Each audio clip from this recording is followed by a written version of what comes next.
Stephen Martin from CEDA. I just wondered to our three panellists, we don't have somebody from local government represented as such at the present moment. And clearly, if we are talking about constitutional or any form of change, but importantly developing a federation for the 21st century, there is a role for local government.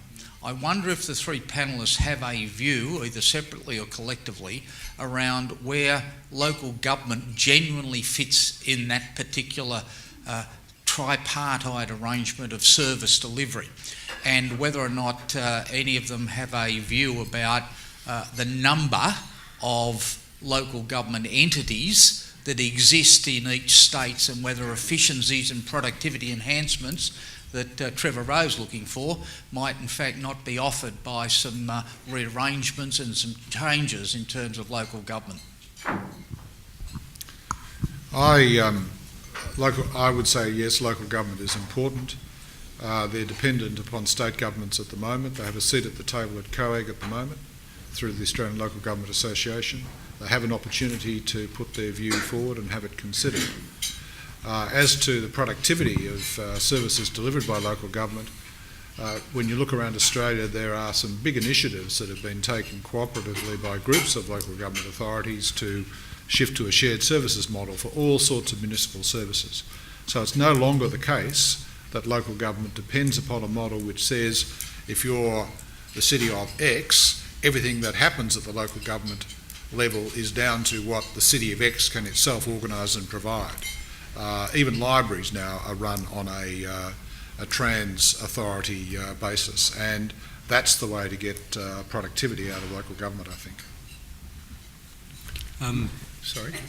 Look, I really need to put my cloak of judicial invisibility on and duck the political question, but there is nothing in our constitutional framework that precludes the involvement of local government in these discussions, and they have institutions, not only the LGA, but also the capital city mayors, all of which can be brought into this conversation, and all have got something very useful, I think, to contribute. And to ignore that is to ignore a very substantial chunk of the practice of service delivery in our community. And I think that Terry raised an issue about the way in which funds might be transferred to levels of local government. So those are the sort of things that I'm certain that will continue to be the subject of debate. Whether we ought to have a referendum to recognise local government is a matter of current consideration by the federal government, and I don't think it's been removed from the agenda. But it is not necessitated in order to have that conversation. Yeah, can I just add, firstly, there are two very good papers, at least in the CEDA thing, to show that I have read it, from Lucy Turnbull and Percy Allen. Percy makes essentially the point that Terry was just making, which is you can have virtual local government. So it's, whilst there probably are in Sydney in particular too many councils, again, I do think in a sense the number of councils is a lower order issue than how do they share responsibility, how do they share service provision and so on. So I think the two papers are good papers. I suspect that if you ever are going to get anything, when people like me who are now well out of it say states should look at land tax, I think Terry said the same thing. That you should reduce the level of land tax and spread it over virtually everyone. That's absolutely right in economic terms. It's politically difficult. I suspect the answer might be something to do with rates. I mean, land tax and rates have got a similar base, obviously. So I do think one ought to try to actively involve local government in the discussion. The reason the ACT was able to start I think, very sensible long-term reform of its tax system was because of the fact that it's all not owned land, and so the local government situation in Canberra is very, very different. So I certainly think local government is part of and an important part of the problem, and it might be part of the answer in terms of the state tax base or the tax base as it relates to land. Thank you. We have another question. Yes, hi. John Pearce from the Australian Energy Market Commission at this point in time. A truly national organisation, I might point out, neither Commonwealth or state. The Grants Commission does perform one useful role. When being interrogated by estimates committees, whenever they got onto a nasty topic, if you could explain how the Grants Commission dealt with that topic, it usually resulted in the conversation moving on to the next point and cutting off that line of argument.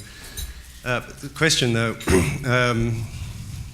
you raised the issue around the division of expenditure responsibilities between the different levels of government, and flowing from that the revenue question arises, all of which is a dynamic process.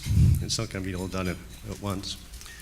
And I wonder if you had any reflections on the means of sustaining the direction of reform and the associated, I suppose, question about the institutional design that's necessary to keep the reform moving.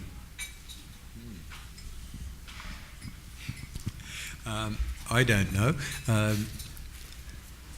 I think there is significant scope for reforming COAG to be a creature of all governments, and I think this federalism subject is a good example of that. I think the way COAG's developed in the last 25 years is towards it being a federal government entity which the states participate in.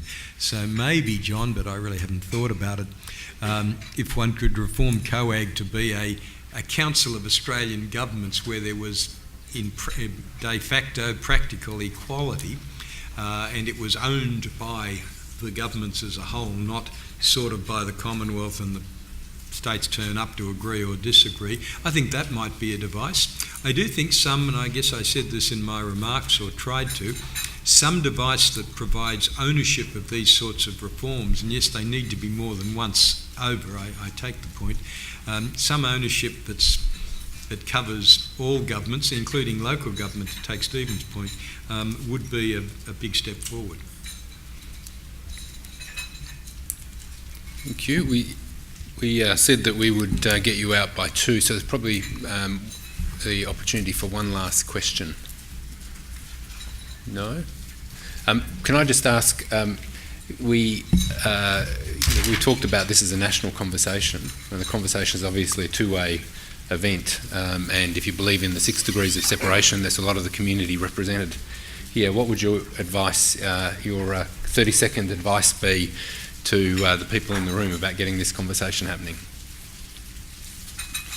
I think there was a lot of merit in the proposal to have something of akin to the kind of federation debates, the constitutional conventions under a different, more friendly name, but the kind of thing that CEDA actually proposes is a wise course forward if you're looking to find a group of citizens who will carry this message beyond this room, because it certainly won't be achieved by the citizens in this room alone.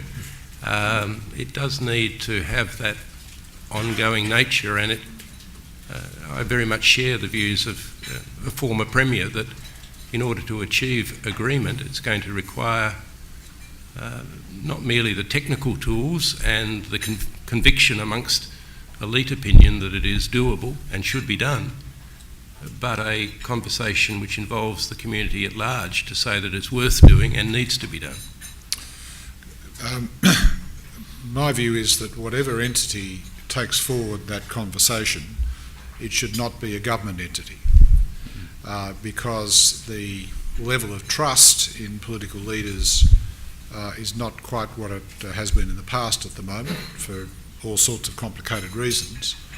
And if you have a government entity trying to take forward the debate and the information and so forth, inevitably that will condition how the messages are regarded by people in the community. The second point I'd make, that if you have an independent entity doing that work, it's possible for it to firstly be honest with people about the positives in our federation, which is part of what I and others have been trying to talk about. I'll just give you one example. Roughly 9% of GDP in Australia goes to healthcare. We get amongst the very best health outcomes in the world in terms of length of life, infant mortality, all that sort of stuff. The United States spends twice that proportion of GDP on healthcare, and it delivers astonishingly poor outcomes, despite Obamacare, which isn't going to do anything much about the cost of healthcare in America. Rather, it's making it accessible to the 50 or 60 million people who were largely not certain where they could get healthcare from if they needed it. So many of the models that some are inclined to say are terrific, and again, to his credit, John Howard, when Prime Minister, having had a look at the American model, said that's not the model for us, but it still keeps cropping up in many of the public debates. Many of the models can have an effect on the public, which could be countered if, again, some sort of consortium of groups or a group, maybe it's CEDA, I don't know, were putting out some fact-based material about how the whole show works, the positives where they're there and the risks and dangers and inelegant results where they're there as well, and take people into a debate about the nature of the problem, which is not everything is awful, just there are a few problems, and then it's only if people in the community start to understand what the problem is, and I stress, it's not that the whole show is about to fall down, it's not. It's only if they understand what the problem is that you can then move into the debate about what's to be done. Yeah, look, they're precisely the 2 points I would have made. I spoke to Stephen before lunch about maybe CEDA having a role in some non-governmental group so that there is the capacity to give credible information as much as argument to the Australian people. I do think that's important, and I think telling people the truth, good and bad, is terribly important, and it won't happen, for example, in terms of the tax debate, whether it's tax on land or GST or whatever, unless some of the easy political sort of shibboleths like, consumption tax is going to hurt all the poorest people. That's sort of a meaningless statement, but you need a group proposing what you might call the truth, which is a big challenge. But without some independent, non-partisan body to both provide a fact base and then take the discussion forward on that fact base, we will just have had a nice lunch. Thank you all.